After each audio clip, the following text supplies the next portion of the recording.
안녕하십니까? 제17회 제주 포럼에 참석해 주신 여러분 반갑습니다.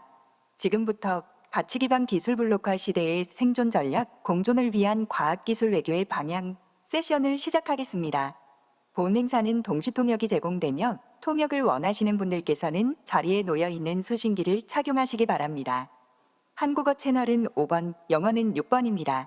그러면 세션의 진행을 맡아주실 좌장님을 소개해 드리겠습니다. 좌장님은 포항공과대학교의 김승환 교수님이십니다. Ladies and gentlemen, welcome to the 17th Jeju Forum. Thank you for joining us today for Surviving in the Era of Technology Alliance Blocks, Strategic Science and Technology Diplomacy for Coexistence. Simultaneous interpretation is available for this session.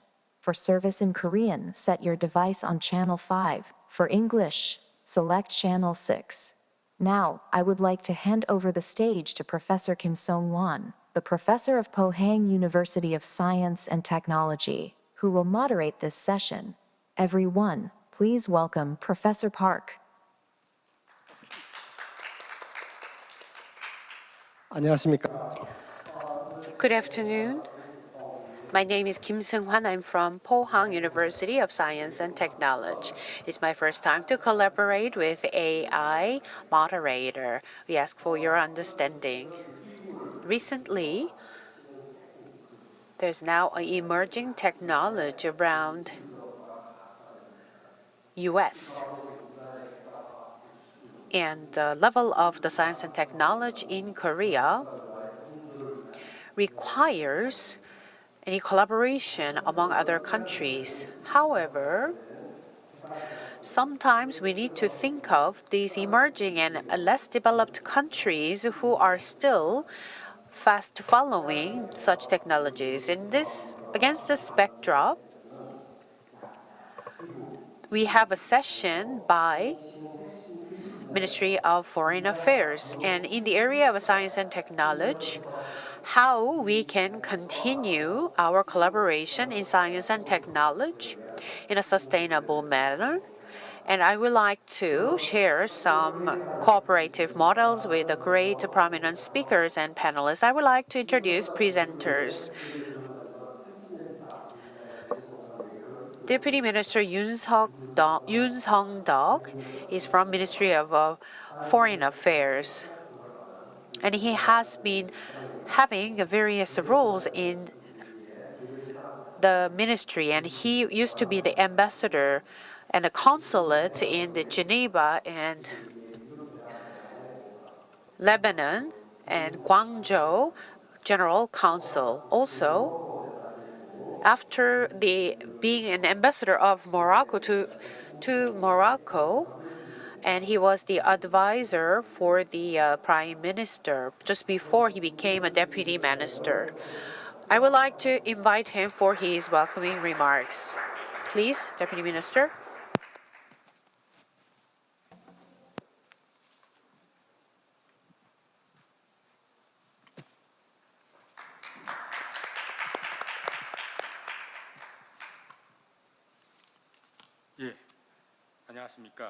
Good afternoon.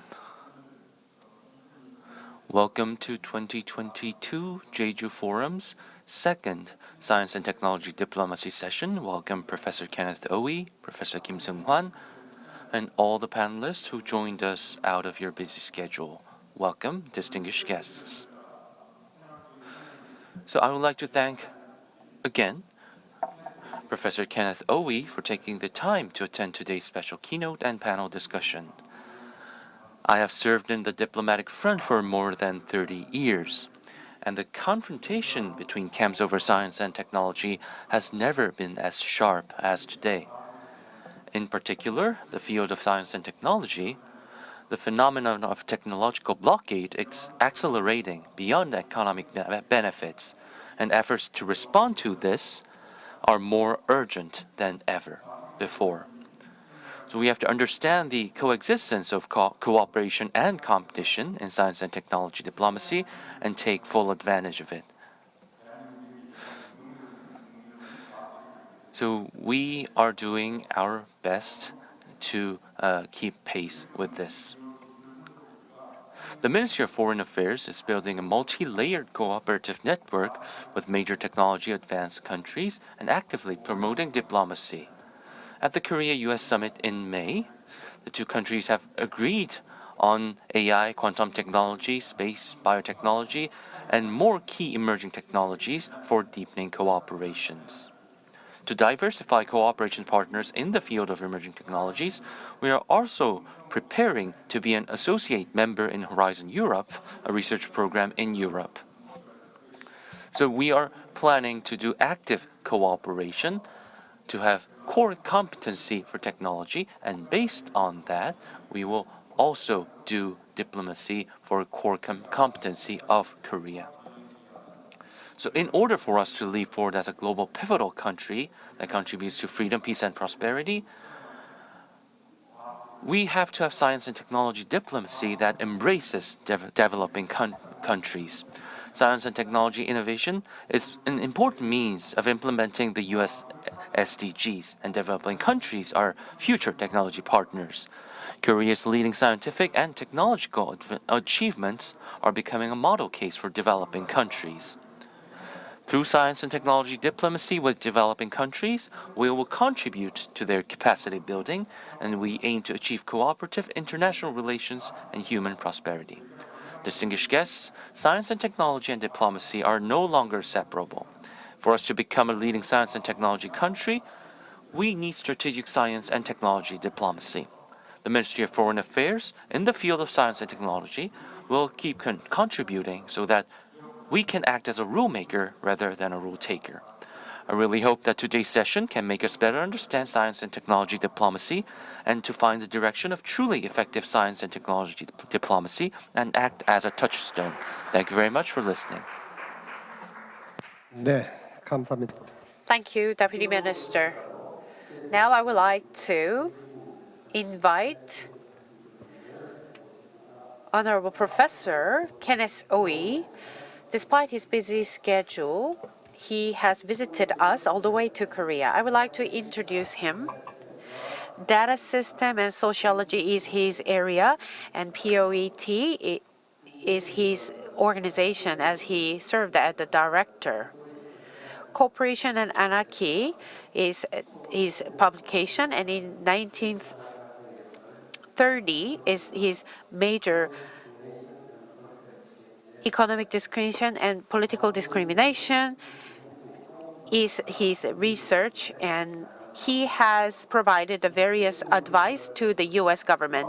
Let's give him a big round of applause as he prepared his keynote speech. Thank you for that very gracious introduction. The talk today will actually try to combine elements both of that earlier work on international relations, cooperation under anarchy, economic discrimination and political exchange, with problems of technology. I've been at MIT for over 30 years, and I have to say, you learn more about technology at MIT, but putting it together with international relations is what we try to do today. So the outline. In the red, you can see a very brief historical and technological introduction, the context for the talk, then directly into the areas of concern, particularly on supply chains and on security vulnerabilities associated with critical technologies. Then the policies, and there are two basic policies that we'll discuss: emulating China or decoupling from China. And this follows very much from the 9 a.m. panel this morning at the Jeju Forum. Finally, conclusions and complications. Academics, we are notorious for doing conclusions with 15 to 25 summary points. I will try to stick with only 3. So let's begin. For historical context, the period that we're working in right now and living in right now is one where technological blocks are starting to emerge. But I think it's critically important to remember earlier periods and the good and bad things that were associated with them. If you look at the interwar period, the 1930s, we did have empires, British, French, German, Japanese, and we had spheres of influence imposed by the United States, where patterns of trade, investment, technology transfer, and politics, in fact, coincided. During the Cold War, not so long ago, the Warsaw Pact and NATO in Northeast Asia were blocs, and transfer, not just of goods, but of technology across the borders was severely constrained. The military alliances and politics were also clearly defined. These were blocks of homogeneity in terms of economics and politics and security. Then we have the peculiar phenomena in the 1980s and later of regional free trade blocs, the European Union, NAFTA, Andean Pact, ASEAN. And these differed from earlier periods because there were reductions in barriers to movements of goods and people and technology within those areas, but typically borders and barriers were not raised against others. Finally, we now have the period that I'll talk about at greater length. We have entities like the old TPP and the new Indo-Pacific Economic Framework that we will discuss in greater detail. But in terms of the economics, it's also important to look at that bottom graph. I know, the idea, the hubris of 2,000 years of economic history in one chart, right? But you can see the rise and decline and rise of countries, and associated with adjustments, with rise and decline, is often conflict. The great political scientist Robert Gilpin wrote of war and change. And we're in a period of significant changes in economic strength, and it also, frankly, puts the current period in perspective when you look at the rise and decline and rise of China, and correspondingly the eclipsing to a degree, but not totally at all, of American power, which I think needs to be discussed. Now, technologies. In the good old days, we will be talking about petroleum and steel and iron as the critical materials and technologies. In the 1960s and 50s, it would be nukes and aerospace and electronics. The Office of the Director of National Intelligence officially defined key technologies to be worrying about, and they're the ones that you see at the bottom of the slide: semiconductors, AI, biological engineering, autonomous systems of all sorts, and quantum computing. We will not try to cover them all. That would be impossible, but we'll spend some time on semiconductors, a little bit on AI, and a fair amount on biological engineering today. So let's talk about areas of concern. And it really does come down to the perfect storm of a combination of the pandemic and Ukraine and sanctions underscoring attention to supply chain vulnerabilities. And we also have security vulnerabilities and backdoors that we're worried about, even apart from access to supply. And we'll talk about both. Beginning with supply chains, it's at once straightforward and not straightforward. Okay, we are interested in more than simple cost and efficiency right now. And let's talk a little bit about some examples instead of staying at the level of the abstract. We've all heard of shortages in semiconductors. And this graph simply goes over 1920, 1921 on global semiconductor inventories. It's an index. And it's quite extraordinary because we've never seen variations like this in semiconductors before. And we're all familiar with the story of the effect of the shortages on production of everything from cell phones to automobiles. That kind of volatility is, however, associated with many other products in the past, and we could be talking about oil embargoes and the like. But that volatility is quite exceptional, and in and of itself would be a reason for being attentive, quite attentive, to security of supply. Now, at the same time, let us not get too carried away. This graph looks across suppliers by country. And if you look at it, you can see, well, okay, who are the major suppliers of semiconductors? Ignore the red box for a second. Let's look at the real data, which is in the area, all those bars to the left. And you can see changes, to be sure, but now, and then looking ahead to 2025, it is still South Korea and Taiwan. China has increased, but it is not totally dominant. Japan and the US continue to be significant players as well. So we should be attentive to changes in supply, but at the same time, let us not get excessively concerned, because it's a picture that's a little bit more complex than I read, maybe not in Korea, where I think there's much more realism, but when I read about these problems in the United States, you would expect China to be 2/3 of that bar. Now, security vulnerabilities are significant as well. We all are familiar with Huawei and the backdoors to their technologies.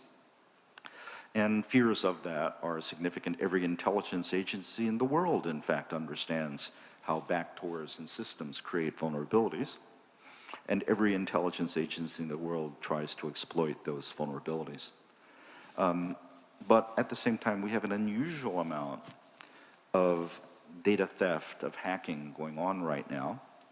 And in fact, the topic of information technology vulnerabilities and biotechnology come together very, very clearly in about 3 slides, and we'll come back to that in a second.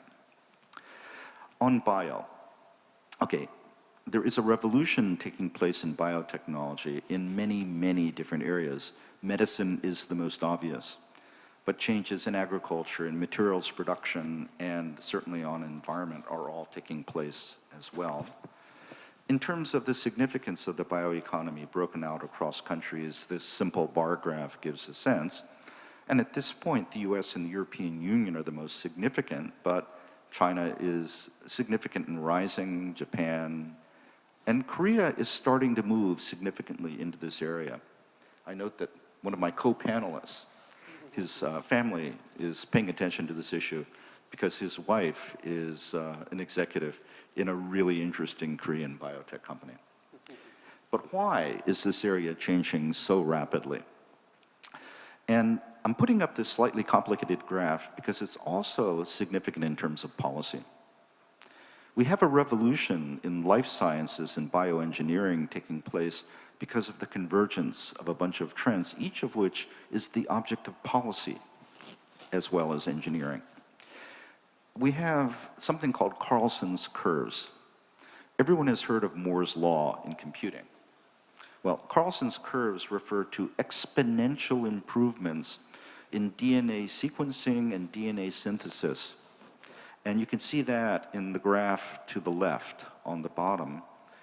The really sharp curve with costs plunging with an exponential graph are the costs of sequencing, getting the information.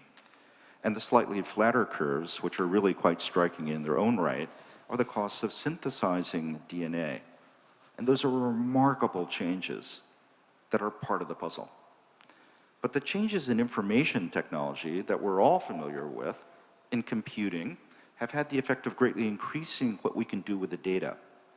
Look at the right, and that graph on the right is the amount of information being deposited on DNA.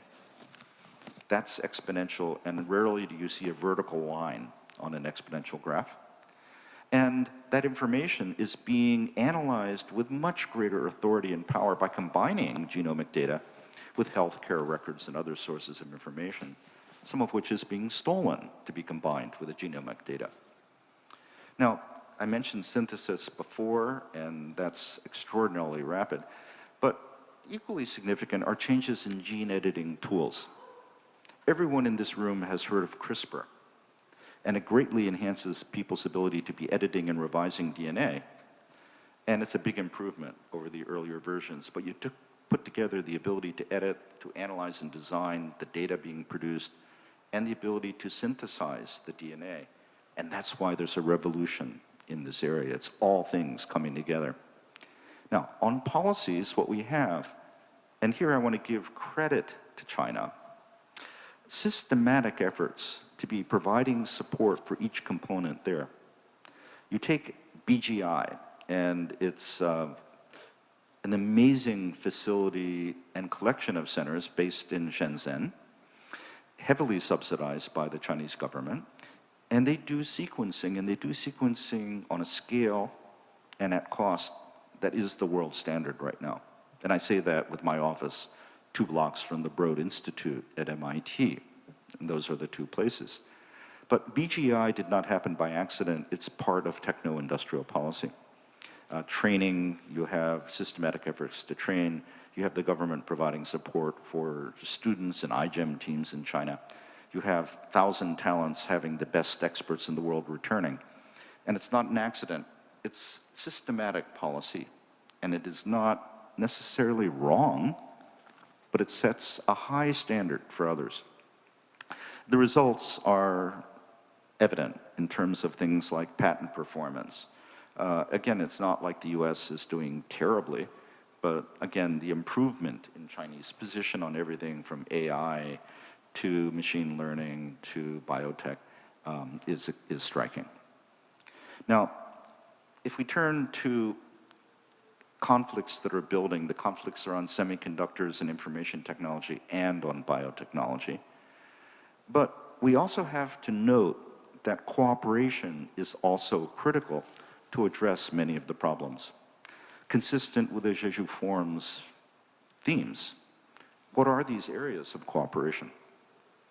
We all worry about hackers, but when I talk to companies in China, or in the US, or in Korea, or in Europe, they're all worried about non-state actors hacking.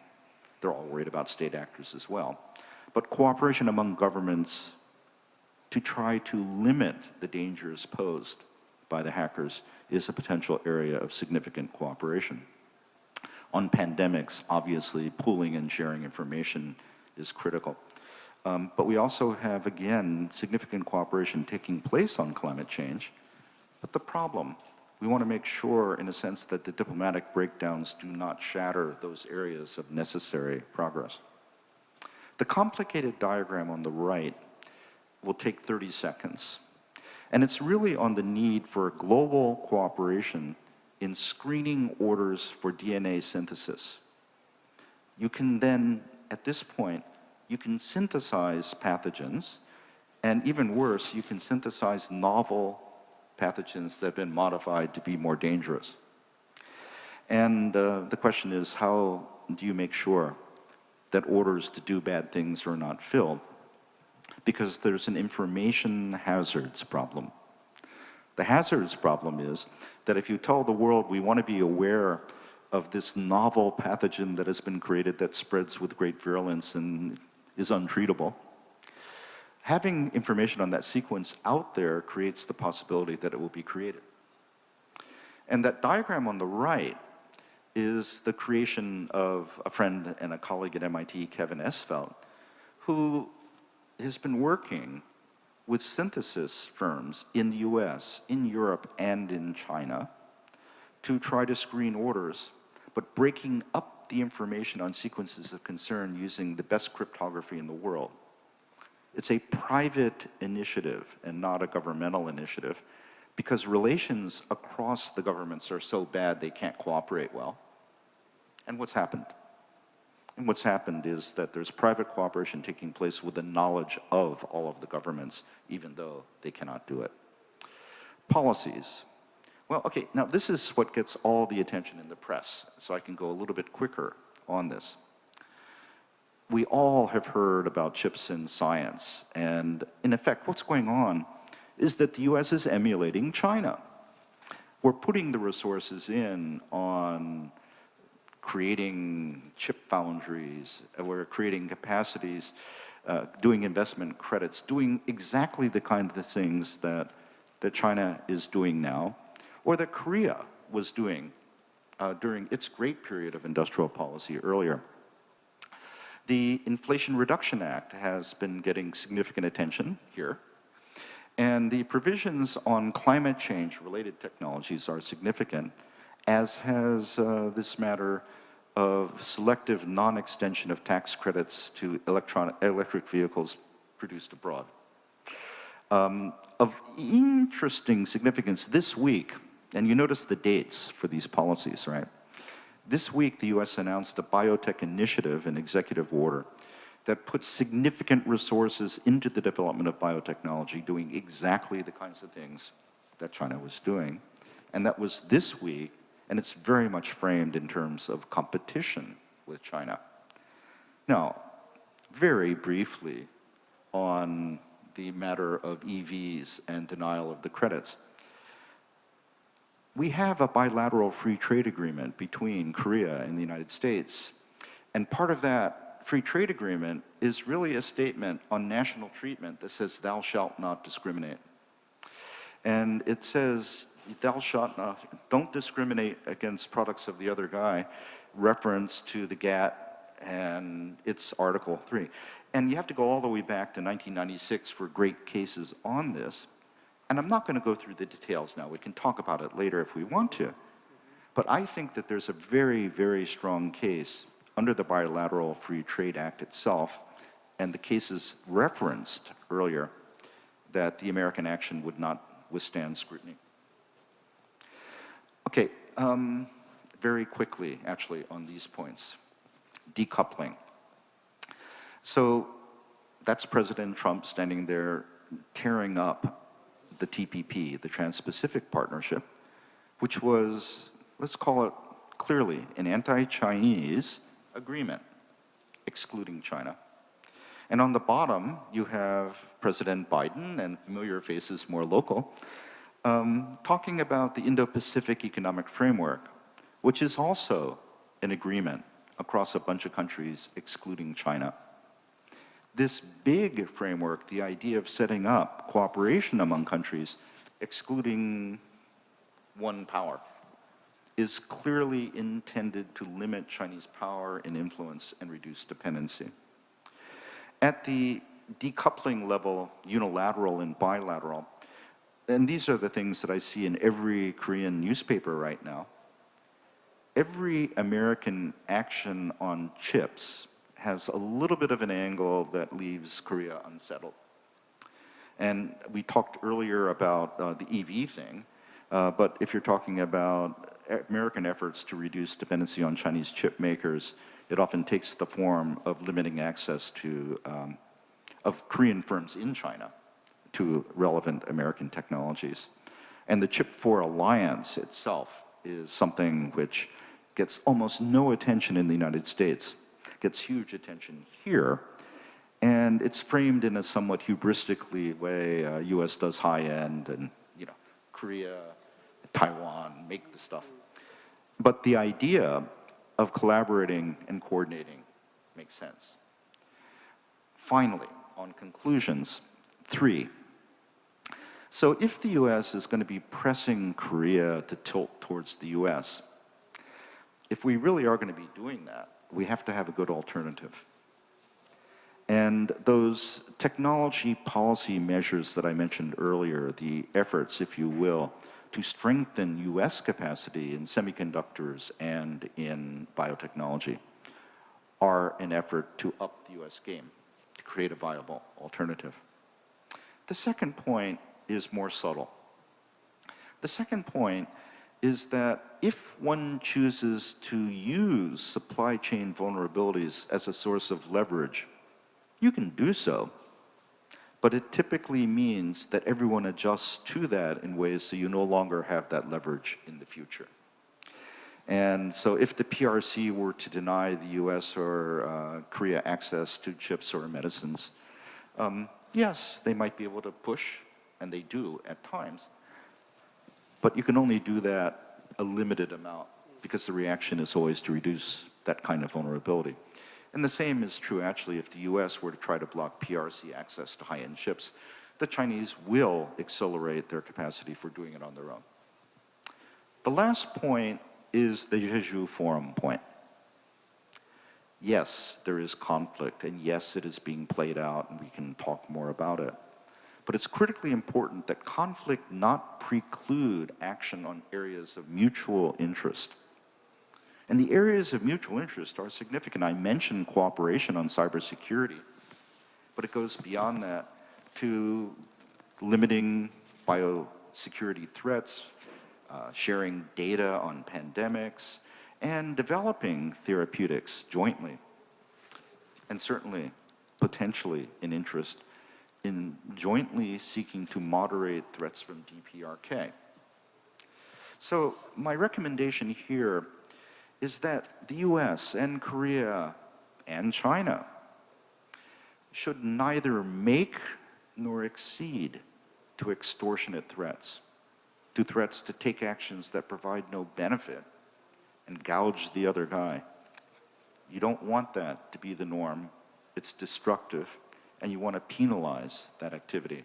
And that's the final point that I wish to make. Thank you very much. Thank you. 네, 감사합니다. Thank you very much, Professor Ooi. 호이 교수님께서는 You mentioned that how to survive in the times of blockade, how to coexist, how to use the technology. And for example, he mentioned the semiconductor. He also mentioned the national security and how to deal with China. And you mentioned a lot of points there. And next, I am working with an AI. So next, we will talk about the surviving in the era of technology alliance blocks. I will introduce all the panelists. So, visiting Professor Yu Jun-gu. So he's been a policy advisor of the Ministry of Foreign Affairs, the Ministry of Trade, Industry and Energy, and the Ministry of National Defense. He's actively engaged in external activities related to cyber and space among new security government, and he served as general counsel for many institutions. And on my left, Professor Kim So-young at KAIST. She served as the Dean of the Graduate School of Science and Technology. She currently serves as the Deputy Head of the Kenya Institute of Science and Technology Establishment Project Group, and she has been head of many centers. And her main research fields are R&D policy, new technology governance, basic science policy, science and technology personal policy, and international cooperation in science and technology. She has worked on a number of large-scale science and technology policy projects. She's also served as an advisor to government ministries such as Ministry of Foreign Affairs and other ministries as well. She's also active in civil society. And the third speaker, Director Ji-young Park from Technology Policy Center. From 2000 to 2012, she served at the Korea Institute of Science and Technology Planning and Evaluation and served as the head of R&D Feasibility Studies Center. Professor also served as the director of Center for Nuclear Policy and Technology, the Center for Global Governments. Major areas cover nuclear policy, science and technology and innovation, science and technology, and security policy. Most recently, Professor has been conducting research on technology supremacy and technology decoupling. Our last panelist, Professor Kim Byung-ju. He's at KDI School of Public Policy and Management. He's teaching international relations, international political economy, global governments, and political developments. He's been teaching university and graduate students for the past 20 years, and he provides advice to foreign companies in various fields. And prior to that, he served as a trade specialist in the Ministry of Foreign Affairs and Trade, and also served as special assistant to the head of trade negotiation headquarters. So we will start with Professor Kim Byung-ju, and then Professor Yu Jun-gu, then Professor Kim So-young, and then Dr. Park Ji-young. So, Professor Kim Byung-ju, the floor is yours. 저는 영어로 하도록 하겠습니다. English, because I'm going to be making points directly regarding to Professor Oi's presentation, first of all, and that will probably maintain better flow language-wise. I have only 2 pages of presentation. First page, I'm sure many people are glad here. First page is about comments on Professor Oi's presentation, and the second page will be kind of like my addition based upon his presentation. First of all, of course, as we may all agree, his presentation was very meaningful in the sense that it was eye-opening in several aspects and several regards.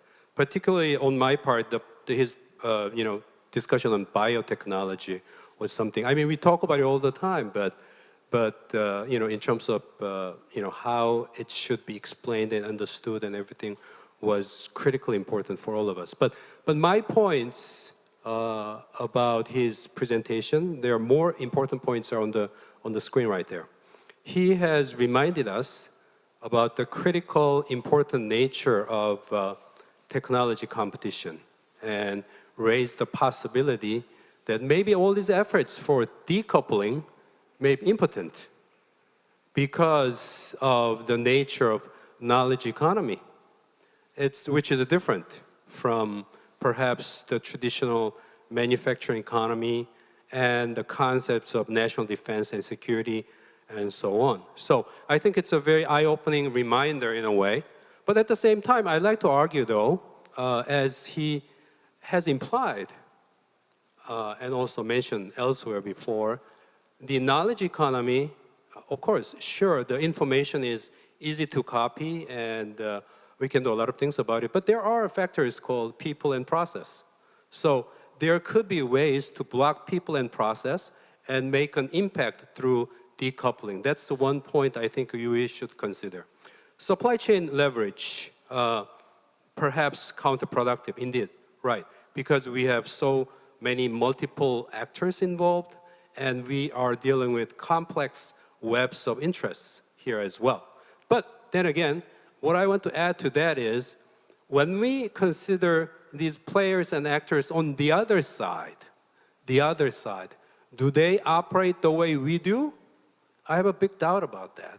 I do deal with these actors on the other side, and the way they think, the way they operate, the way they plan, very centrally coordinated.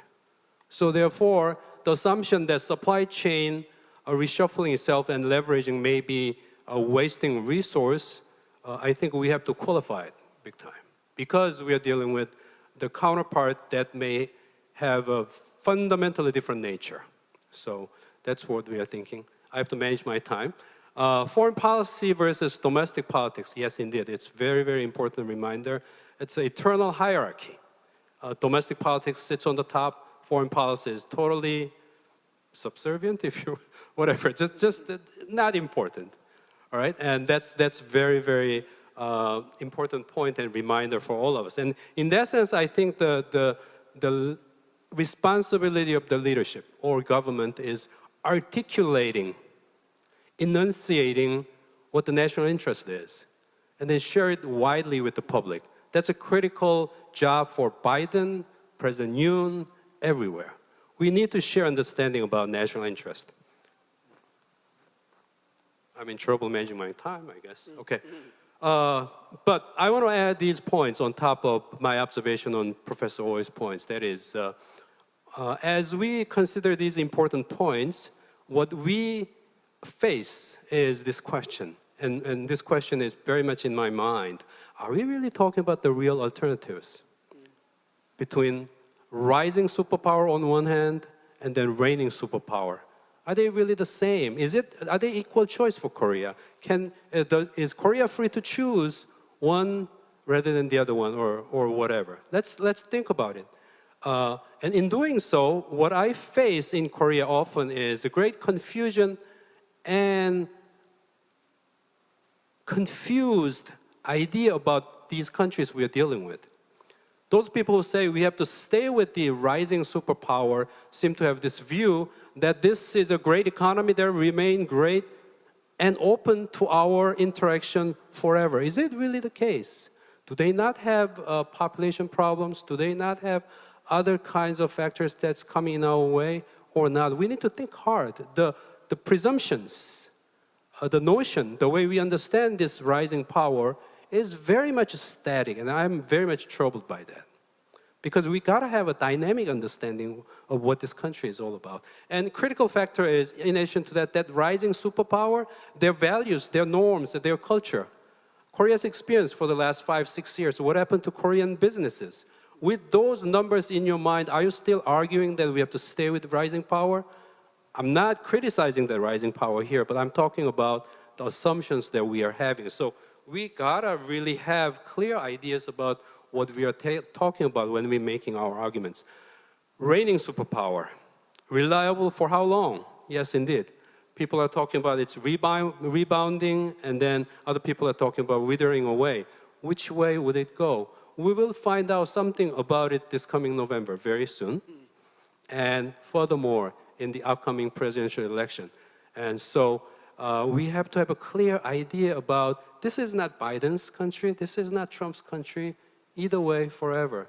And we have to have a clear idea about where this country is heading, where this superpower is heading. So all I'm saying is we need dynamic understanding on the nature of these seemingly, supposed choices that Korea have in front of us. Thank you. 네, 감사합니다. 시간상 Thank you very much. Let us continue our discussion. Professor Yoo Jun-gu, please. Good afternoon. As introduced, I'm Yoo Jun-gu. I'm from National Diplomatic Institution. So I have prepared my slides, actually. So I will just talk about the presentation, and I will be quite brief. So the common issue here is politics, economy, science, technology, how that they can act in the new geotechno era and how to manage that. And based on a country's profitability, how can we promote them based on national interests, how to promote science and technology. So these are our main points. When we talk about technological blocks, we have to think about their characteristics. So after the Cold War, there was these two main forces, and the blocks are just history. Now the current blocks are a little bit different. And when we think about the FTA blocks, the new blocks are different from FTA blocks also. So these phenomenons, what we are seeing here, so it's kind of have or have not game block. So we have to think about the themes. How can we coexist with a new science technology? So I believe we will have many barriers in the future. So against this backdrop, we have to think about all the countries, the goal of the diplomacy. There are three major goals. One, to deal with global factors. Second, to do effective diplomacy. And then new technology transitions. So again, this is promoting new technology. So these are three main goals of the new types of diplomacy. And then we have this economic and national security issue as well. And that is why we have joined this race of new technologies. So many countries are doing many technologies, space, AI, and all kinds of strategies. So we have to have some comprehensive national policy. There are countries that do that, or there are countries that focus on single pillars of technology. So there are two types, and there's a main division for that. The issue is that strategically speaking, we have to encompass everything. We have to encompass all the two sides. Then finally, what should we do in this sense? How can we solve new problems? You have already mentioned, Professor Ooi, there are two sides, like the coin. You mentioned supply chain and you mentioned backdoor. And from China and Russia perspective, U.S. supply chain might be a little distorted from their point of view. So again, that are the two sides of the coin. And AI, cyber-related issue. We have economy and national security issue. So you also mentioned the national sovereignty. We have to control these. And on the contrast, we need more free movement of data. So that was, again, another side of the coin. So we talk about these value-based or rule-based society, China or Russia, they would want some rule or some other values. So is there any universal value? Is there any universal rule? So maybe we can talk about a justice-based national order. Then what about China? What is the justice China wants? We have no answer. So today's subject, we are talking about value-based technological coalition and coexistence, then closing the gaps. How to close the gaps? That would be bridging and a certain level of balancing. Then, how can we get a more universal value? How can we have a common value? And when there's a gap in this value and this technological blockade, then there might be some other way. So think about the conventional pillar, a global to solve global issue, the conventional diplomacy, bilateral diplomacy, that are the conventional ways. We have to go for a harmony. We have to harmonize them to close the gap. Thank you very much. Thank you very much, Professor. Thank you very much for keeping it short. Next, Professor Kim So-young, please. 예, 저도 준비가 Could you please put up my slide on the screen? 굉장히 영어가 많아서 제가 I will speak in English. presenting in English just for Professor Oe, visited in Korea. So I'm taking a little bit different perspective because I'm now pretending that I'm some expert in a developing country, and from this increasingly bifurcated world, what choices or what options the developing countries would have as with respect to science and technology.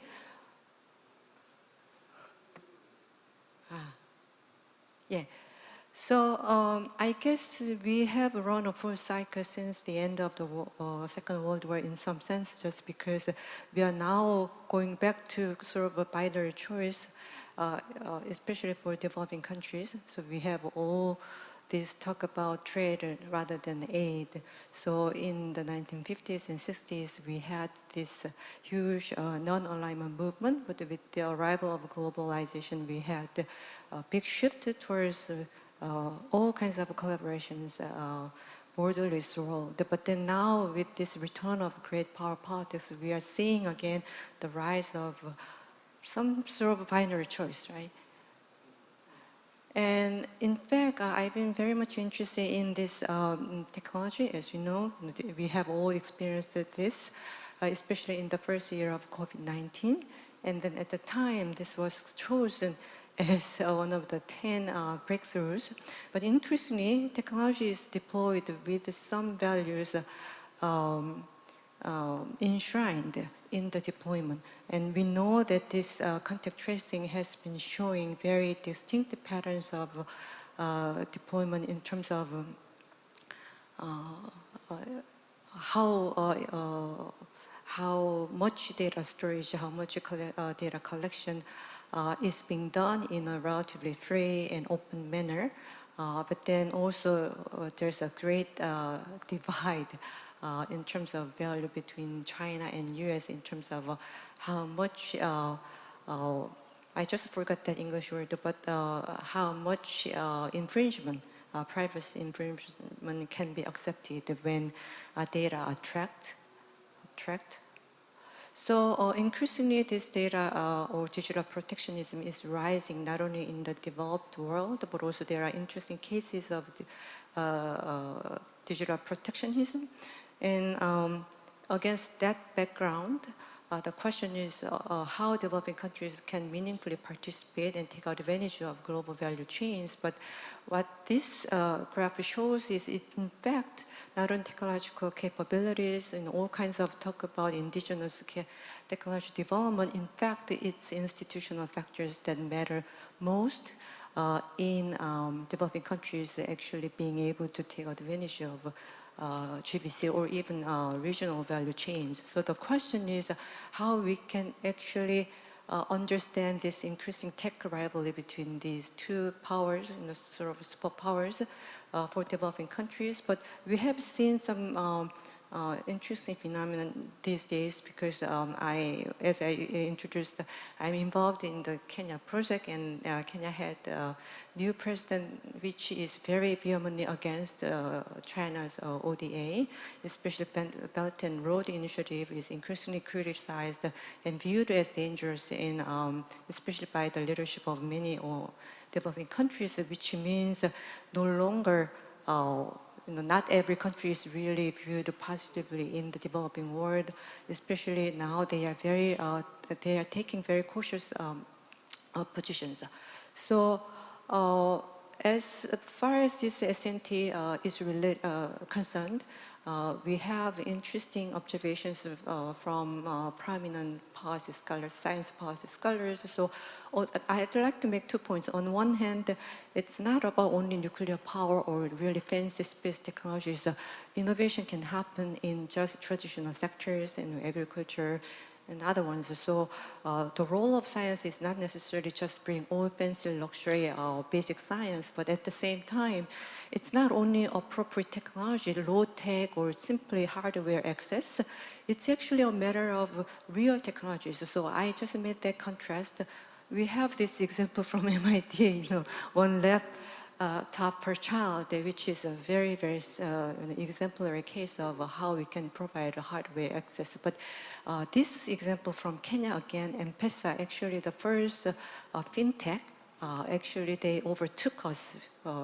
This fintech mobile payment is taken as a case of technology leapfrogging, increasingly benchmarked by even developed countries like Singapore. So the question I'm asking is, under this technology, rightfully now, developing countries are facing a similar choice maybe 50 or 60 years ago. Back then, that was about political ideology, trade and not aid. But now the question is technological options and technological capabilities.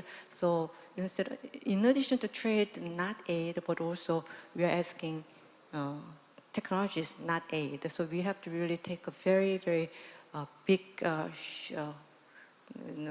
turn of the viewpoints. And finally, as for this technology, according to the World Economic Forum, in fact, almost 70% of global goals, including SDGs, in fact, can be obtained by the existing technologies, simply upgrading the deployment.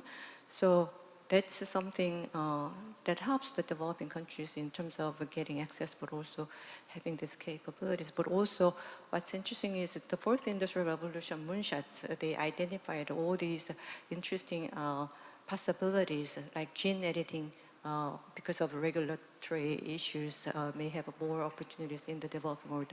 So anyway, that's something that I can add to the discussions of this session, because I don't think anybody is addressing the developing country questions. Okay, thank you. 네, 감사합니다. 자, 그다음 마지막으로 Thank you very much. Our final discussants, Professor Park, please go on. Again, the last discussants are short of words, but well, we have to do some discussion. So back to basics for me. I will talk about why we're having this session and what is a value-based technology blockade, why that happened, and how it will go on in the future. From a diplomatic point of view, how can we react to that? So before the discussion, I want to have time to summarize that. So, value. When we talk about the value, it used to already be connected with technology.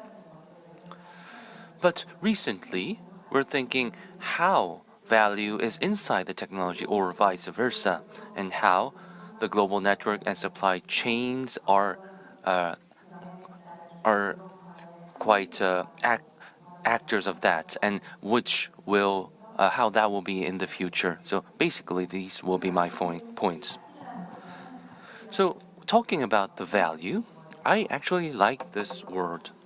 When we talk about national security, technology, diplomacy, I always say that we have to do value-based strategy. So value-based. So now we have that word as the title of our session, so I'm quite happy. So what is a value? We have a national, universal value, like freedom, human rights. Everyone would agree on that. And then we have to have system to defend these values. And also we have to have tools for actually realize the values. These will differ from society to society. And we then need to have norms to actually can be used for values. And again, norms are different country to country, society to society, and this is where diplomacy comes in. Korea and other countries as well, diplomacy did a big role on this stage. But now, technology is adopted in the area of value, so we are now seeing rapid changes. And now we are realizing that technology is actually changing our society, our national defense, and we used to fail to follow, even with norms, because there was a big gap before. So for the diplomacy to keep up with the technology, we used to be lost. So thinking about the global network, we talk about networking is good, and we actually boasted that we have good diplomatic network. But global network was a tool for cooperation. But globally speaking, we have been working with China, with the US. From China, they had good, cheap labor and a lot of natural resources. Actually, the world developed on China. But as you can see in this graph, the China's R&D is rapidly expanding, and China is now a technological powerhouse, and that affected our national defense. And actually, there was a partial trade who favored only China. So U.S. took some action to isolate China's supply chains. So I was thinking that it looked very defensive no matter what US was thinking. They want to defend their core technologies. They wanted to defend their national defense. So again, that started the defensive, and that was a fight between two big powerhouses. And Korea is said to have 40% of supply chain affected because of that. And basically speaking, Korea has been much dependent on China's resource and new technologies of the US. So we were not at the stage of have our own strategies. And technology blocks, there are many aspects here, how it has formed, and there are many values inside because US is not doing all the supply chain related things by itself. So, human rights and other values, protection of human rights are included. And then we start to make value blocks. So like I mentioned before, the value differs from country to country. We don't have two big parties just like the Cold War era. And as you can see in the graph, US also have a lot of imports from China. And the import size is growing even though they isolated their supply chain. So for the US economy to survive, actually they need China. They cannot indefinitely isolate or expand their supply chain. Then where it is headed? 측면에선 In a short-term perspective, 5G, AI, these high-tech technologies are now already getting done. They have some long-term effort for technological edge, infrastructure, a common space, data flow. So all these things are seeing blockage. So what is most important here? The long-term effect, the science blockage. So there might be a fundamental R&D, science R&Ds. Then this decoupling should would be headed somewhere we don't intend to, somewhere the US didn't even intend to. It might be graver. I will elaborate that later. So actually, that was everything I wanted to talk. So thank you. Thank you very much, Professor Park. The time flies. It does fly. So we don't have much time for discussions. So let's keep it short. To Professor Oe, I want to pose a question for you. So actually, the coalition blocks, the technological blocks, and there's money related to that, and there should be limitations. And you have shown us your slide, the U.S. EV related tax credits and IRA issues. So regarding these impacts, what are your thoughts on this? So first, I want to thank everyone on this panel for very thoughtful remarks. And I'm going to attempt to integrate some of the questions just a little bit, because I think that there are several threads that come through very clearly. So one thread was actually to focus on people as part of this, and it came up repeatedly. When Kim Young-ju was talking about how I'm wrong when I'm talking about the ability to limit technology diffusion, you were talking about people as part of the puzzle. You were also speaking of people as critical in terms of developing countries. It comes up again and again. And one note on people in this context, with reference to the issues people are raising. People are a critical part of it. Technology is not something that is disembodied. Graduate student education, I teach at MIT, and MIT is always accused of promoting too much technology transfer. I want to note that people are not neutral vessels for the communication only of science and technology. They're also vessels for values. And what I mean by that is that patterns of international exchange and education are more, much more, than simply training in how to do editing genes. Because the values come packaged. Move away from MIT for a second. If you look at even something like this international genetic engineering competition, you know, thousands of students from all over the world come together. Many from China. But when they come together, part of what they're learning is to deal with the social consequences of the technologies that they're developing in ways that I think do make something of a difference. And that's one point that kind of ran through many of the comments. Another set of comments was to be more careful in differentiating between policies to catch up and policies to innovate. In fact, everyone made that point, and it's very true. The question of whether American policies, not to catch up, but to restore the US in some of these areas, makes sense. It's a little bit funny because there's a big question about whether classic techno-industrial policies and strategic trade policies work as well at extremely advanced levels for innovation as they do for catching up. And that's an open question right now. But what is not an open question, you raised the issue of politics in the US.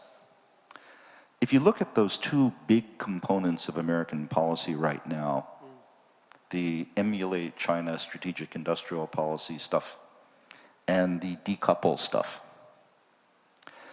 The decoupling has significant bipartisan support. The industrial policy does not. If you look at the packages going through, they typically pass by one vote. And as we discuss what Korea should count on, it's critically important to realize that there's the potential for instability, outcomes and policies being whipsawed by electoral results on the emulate part. But the emulate part is also critical as Korea decides what to do, because I think you want a reliable American partner, with the reliability partially being related to these matters of investment.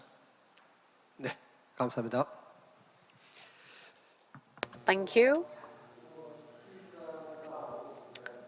I just wish we had more time to ask more questions to the presenter and the panelists, but probably I should give your last chance, maybe for about 2 minutes each, to have your closing remarks. Professor Lee.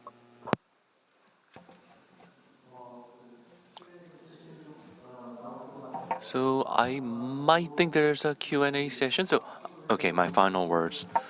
So when we look at this diplomacy, technological diplomacy, so that science, technology, and diplomacy in our times, from the outside it looks good, but it is quite on a bumpy road.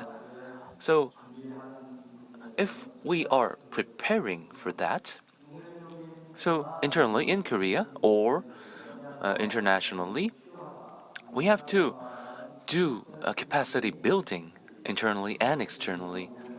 And again, that includes confidence building and norm buildings.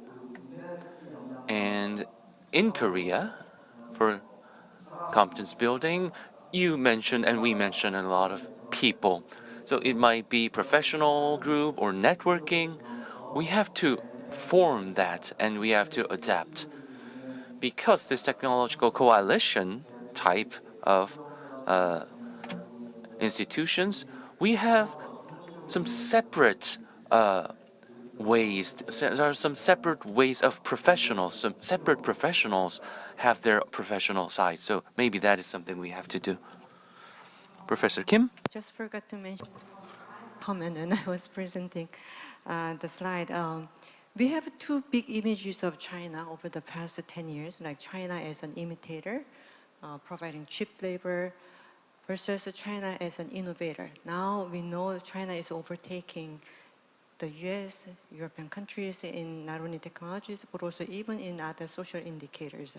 So we can actually take that reality to the developing world. So clearly, there are countries we have regarded relatively as maybe less developed or maybe rising just now, but in fact, maybe within 5 years or 10 years, they may be fast innovating, especially in digital transformation. So my comment is what they could have in this increasingly bifurcated world technologically and also in terms of values. And yesterday at the dinner, the honorable minister talked about all this GPS, right? Mm-hmm. Global pivotal state. And he also made a big emphasis on South Korea really leading the countries like in other regions, Latin America or Africa. And there, maybe South Korea can be a great example of science and technology-based fast-track modernization. And we know a lot of requests from the developing world are coming to benchmark the South Korean experience. And then instead of only giving all these just examples, maybe we can take advantage of these requests to develop very strategic, creative partnership in terms of creating human resources, supporting human resources and technological capabilities. So I guess this developing world question is very critical for our GPS vision too. 네, 감사합니다. 오케이, 박지현 박사님. 네, 이분이 Professor Park? 짧게 말씀. Yes, I will be very brief. I'll touch upon two things. So in US, many things are going on, and Professor Oe already mentioned that. And I mentioned that it started defensively. So then it might go into a state of populism politically. I mean, we should avoid that, right? US and Korea also. But during these blockades, this have to be prevented. And second thing is, 외교 when Korea is doing this science technology diplomacy, we have to have a common agreement which value we have. So what is Korea's value? So for example, battery issue, we're seeing battery issues as well. But battery is not just an issue of today. It is part of this technological blockade. It's a tool of innovation, but it might become a center of innovation. So in the long term, we have to think about which value, which science technology that we can use and how we can prevent bad things, and that should be the kind of diplomacy that we have to do. Professor asked the question on EV subsidy. I feel responsible for sharing his burden here. About that important question that Chair raised, I have the following point about what the Korean government and corporations, business can do perhaps better, to avoid the repetition of this kind of current situation. About several decades ago, when I was in Washington representing Korea's interest as a trade lobbyist, I felt that often all this information that we discover and communicate on the front lines is not well coordinated and digested and processed at home. It's all because of the human nature of the organizational behavior of the people involved, for sure. But in order to avoid this kind of situations being repeated, we need a better system on both government and business. And particularly on the business side, I do understand back then all the frustration that the people working hard on the front lines felt as the headquarters was slow in responding urgent calls and so on. So perhaps it's time for us to devise a better system of dynamic communication and coordination so that we can minimize those kind of things together. And one last point that I want to emphasize is that, on these issues we are talking about, like semiconductors, batteries, bioscience, and so on. I mean, while I was assisting trade minister for years, at that time, many of these trade issues are the ones where there were slight gaps between the national interest on one hand and the sectoral interest on the other. But this time, the picture has changed, the way I see it, because these are very cutting-edge industries and happen to be the sectoral and business interests largely coincide with the national interest. So what I'm saying is government has to listen closely, closer than ever before, what business says it needs. And of course, in articulating what it said, what it needs, of course, as I said, business needs a better system. But so that's what I'm seeing. Improvement within inside business community and improvement in terms of the communication system between government and business. Kenneth, so you have any response on the charge by him on EV regarding the questions? No, I think it's very useful at the end of a panel like this to step back just a little bit. And there are a number of very interesting points, and I want to focus on two. That distinction between focusing on and optimizing systems for efficiency or for security is something that we need to think about. I kind of return and think about my childhood at MIT when everybody was talking about lean production and efficiency and globalization. The idea of pare your inventories to a minimum just in time, we all know that stuff. I don't hear a lot about that right now. What you hear about is resilience, about having redundancy and a capacity to survive shocks. But I think the other thing that we need to talk about here, efficiency, sure, security, of course, but equity as well. Because one of the problems that we're dealing with, and we were talking about populist rebellion in many parts of the world, much of that is fueled by an extensive lack of equity in the distribution of the gains from economy. And it's frankly in China, as well as in the United States and Korea and Europe. And that backlash is fundamental in understanding the ability to maintain policies to avoid other problems, which sets up the second concluding point. We talk about the movement of goods across borders, of capital across borders. We've been talking technology across borders. And we have not talked about people across borders. If we look at blocks of the past and what we're moving into now, it's sort of remarkable that we have not seen significant closure on movement of goods and capital. Indeed, you look at the effects of the pandemic, and trade tanked briefly and then was restored almost immediately. But what we do see, and our discussion today focused on, let's call it mercantilism and protectionism on technology, but we didn't even talk about that on capital and goods. We also did not talk about xenophobia and the movement of people across borders, because that is by far the strongest of the tendencies toward protection that we see right now, everywhere in the advanced industrial world. So, to what extent will we see a world where the blocks form, not with reductions of barriers within, but with barriers against others? And let me offer an argument a little bit against Kim Yong-ju's position. It's always fun to have provocative commentators. But I actually suspect that it's going to be very difficult to really close things down on technology. Very hard, because information does tend to leak. And you have intellectual property rights protections, you have cross-default clauses, other things.